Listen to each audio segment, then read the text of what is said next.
Bonjour à toutes, bonjour à tous, c'est Réa pour La Voix du Soignant. On se retrouve aujourd'hui pour parler communication non violente, autrement dit la communication bienveillante. Je vous explique tout de suite ce que c'est parti.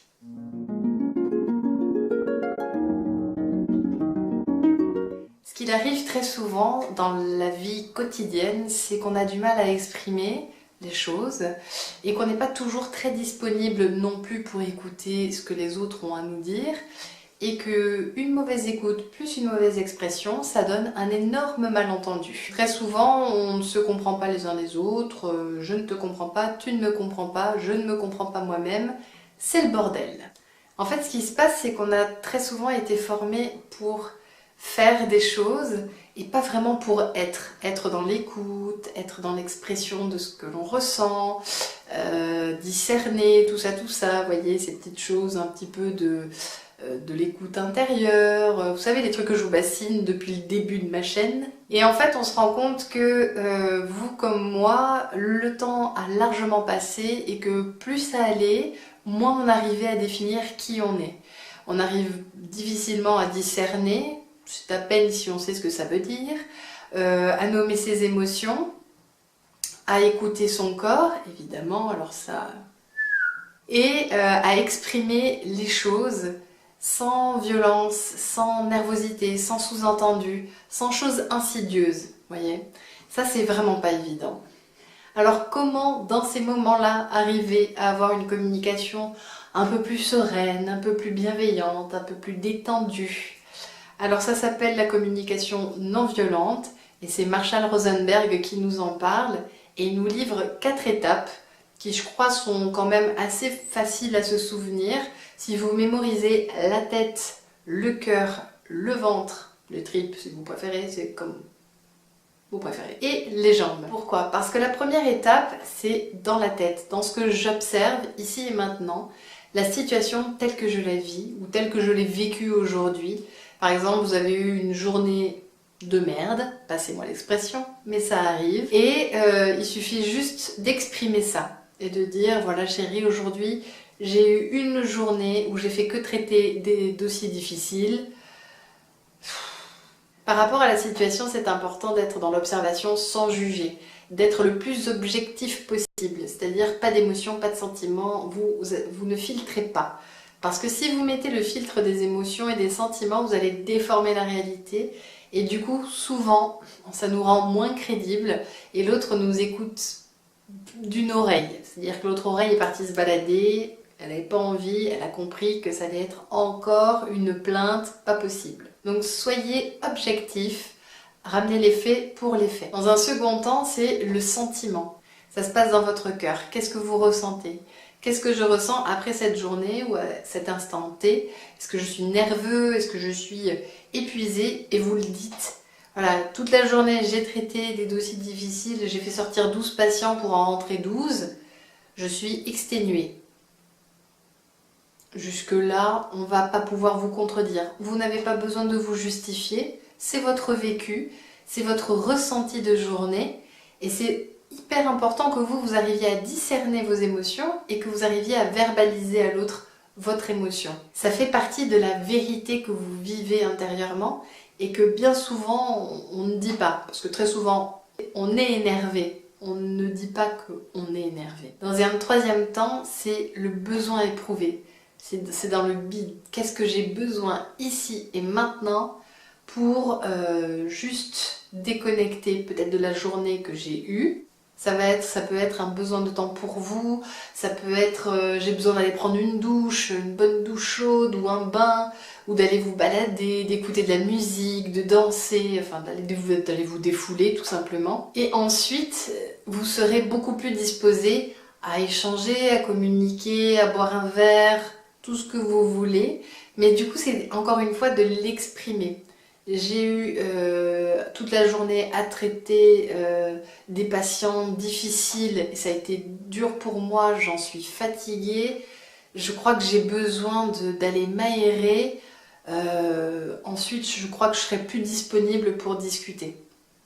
Rien que de dire ça, déjà, vous êtes aux 3/4 du chemin.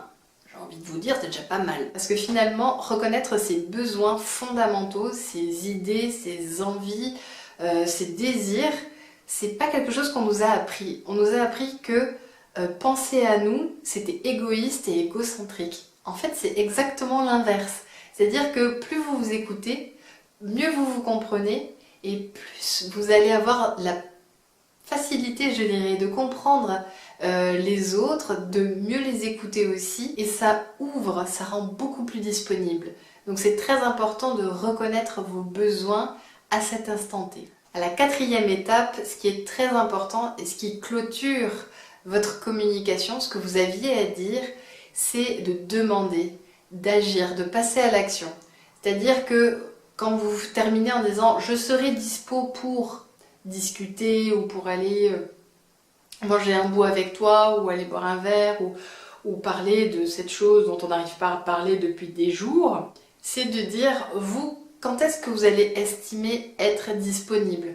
Ça peut très bien être que ce soir vous n'êtes pas du tout disponible à en discuter, que ça sera plutôt demain ou on en reparle ce week-end parce que c'est pas urgent.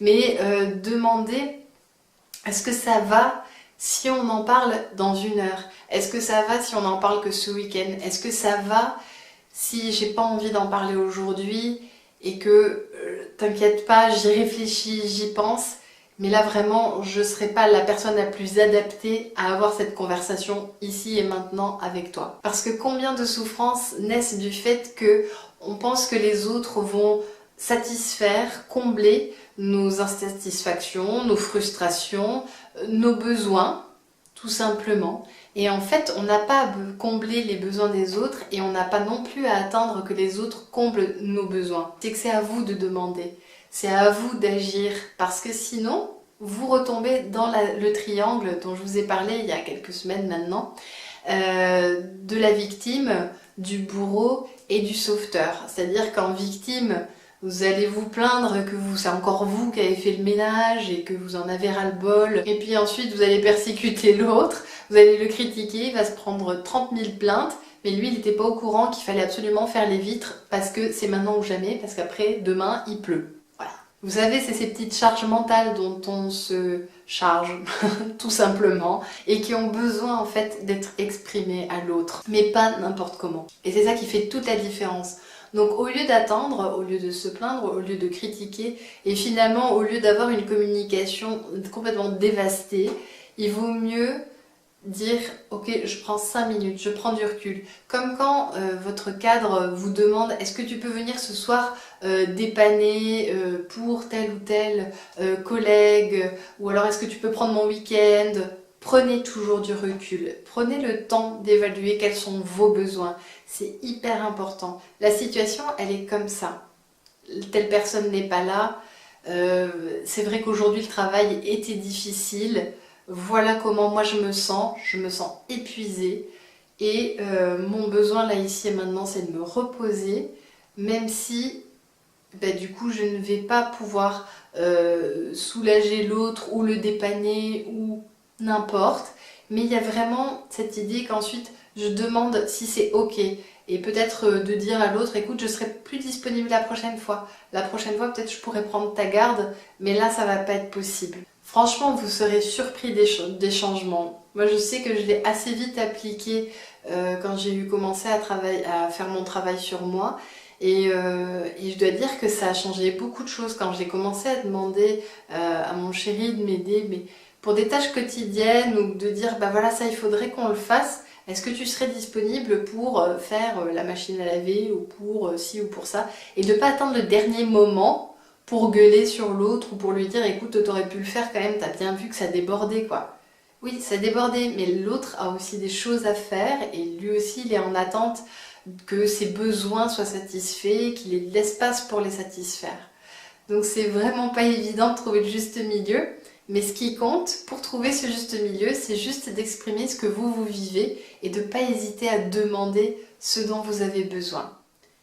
Voilà, j'espère que vous avez découvert, en tout cas compris, comment fonctionnait un peu la communication non violente. C'est vraiment un réapprentissage de la communication et c'est vrai que c'est pas évident parce que la communication c'est tout, c'est l'attitude, c'est la parole, c'est comment je me sens à l'intérieur et qu'est-ce que je renvoie à l'autre. C'est vraiment une question d'intention aussi. Donc c'est très important d'être attentif à tout ça. Vraiment, je vous invite à tester cette technique de la communication non violente. Dites-moi si ça fait des changements, si ça fait du sens pour vous. N'hésitez pas à me laisser des petits commentaires auxquels je n'hésiterai pas à répondre. J'espère que ça vous a plu. J'espère que vous reviendrez mercredi prochain pour voir la prochaine vidéo qui se prépare. D'ici la semaine prochaine, prenez soin de vous. J'espère que ce mois de décembre de Noël se passe bien pour tous. Et je vous dis à la semaine prochaine. Bye!